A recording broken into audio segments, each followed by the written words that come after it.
Right now, we're staying in a gorgeous vacation rental property in Ramona, California. We use vacation rentals a lot, and it really helps us to have comfortable and awesome vacations with our family. So I want to share our tips and tricks with you.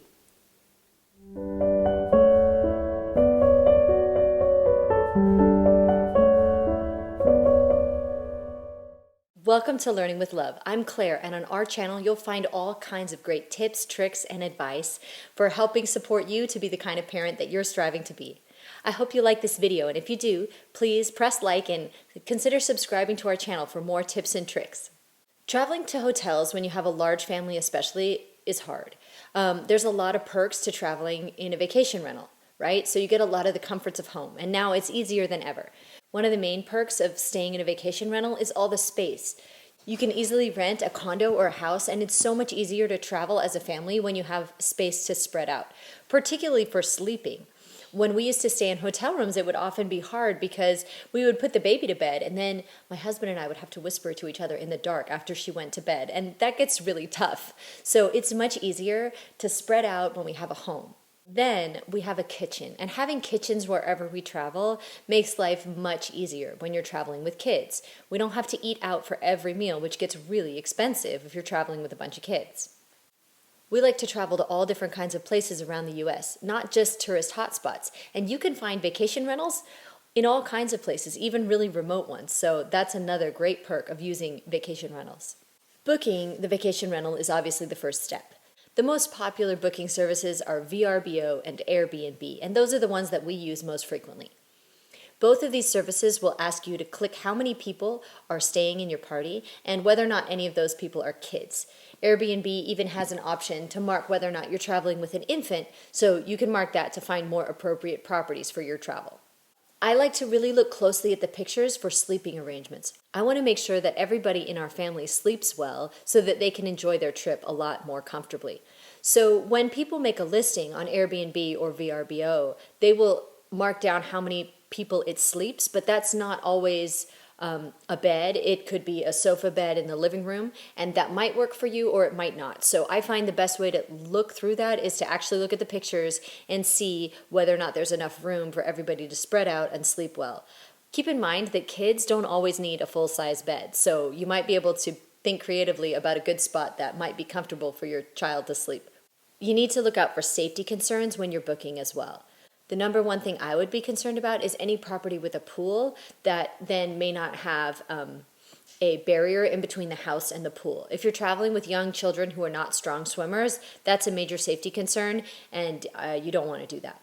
Also, I like to check out the pictures and see if there's any fun diversions. Maybe there are parks nearby that you can see on a map, or maybe there's bunk beds in the room, which add for a lot of fun. We've stayed in places that have chalkboard walls that are super entertaining, so look for those fun features that just might help make it more entertaining for kids. They're certainly not a must, but they're a definite plus.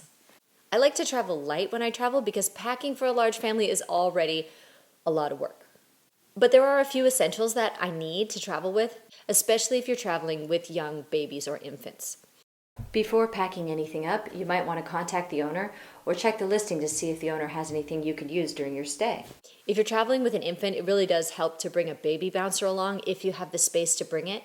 If not, you can use your car seat and bring it into the house, and that gives another great spot to keep your baby.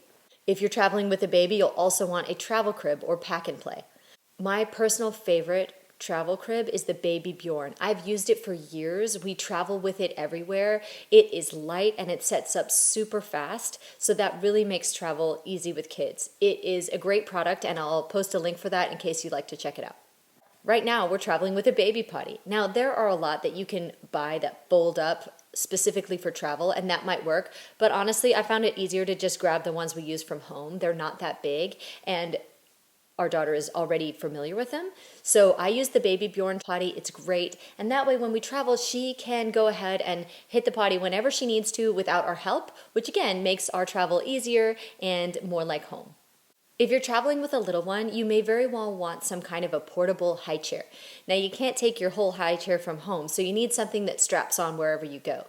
I'm going to recommend the Fisher-Price one that I've used a lot, and I like this one because you can use it outside and inside, and it has a tray that attaches onto it, and it straps to chairs, which means that you can use it in a wide variety of locations whenever you're traveling, and depending on what kind of chair or environment you have something that will work so your baby can safely eat. Now, during your stay, take it easy on yourself and your kids. Traveling can be stressful, and it can particularly be stressful for kids who are used to their own environment and usual routine. So they might be more likely to get whiny or needy or clingy, and all of that is completely normal. So give them a little extra TLC, and be sure you take the time to understand that when you're traveling, that's a completely normal part of being a kid. Now, the better your child's attachment is to you, the easier travel is going to be. The more they see you as a source of comfort, then they're going to find that as a steady place that's going to help them stay comforted during their trip. The better their sleep habits are at home, the more that's going to translate to where they are wherever they travel. My particular tip is that on the first night that you stay in a new place, you might want to spend a little time and extra attention to try to help them feel comfortable sleeping in their new spot, in the new bed that you want them to sleep in during the trip. If they sleep comfortably there and feel safe and secure there in the first night, and maybe they need a little extra encouragement to do that, or maybe you need to kind of walk them back to their bed a few times and let them know that it's a safe place and they're being looked out for. If you do that on the first night of your trip, you'll often find that your child will then sleep comfortably in the bed for the rest of your trip, which will help everybody get a better night's sleep. So if your child is used to sleeping by themselves, setting that up when you're on the road will be really helpful too. One thing you want to be really mindful of when you travel with kids in vacation properties is the potential for property damage. Kids are obviously messier than adults. They're more likely to damage things, especially because the things are new and they want to explore their new spaces. So there's a couple of tips I have to handle that.